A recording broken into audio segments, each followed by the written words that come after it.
Və hamı bilir ki, mən özüm hansı çətinliklə gəlmişəm.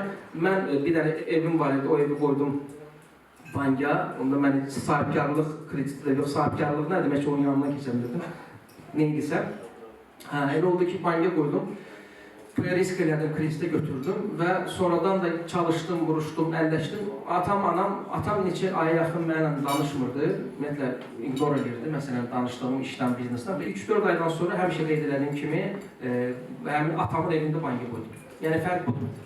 Mən demirəm, günləri riskə fikirləşmək lazımdır. Oturaq, bir danışaq, riskə gir, get sən də evi qoy. Yəni, özümə mən arxayınçılığım var idi ki, mən bunu edəcəm.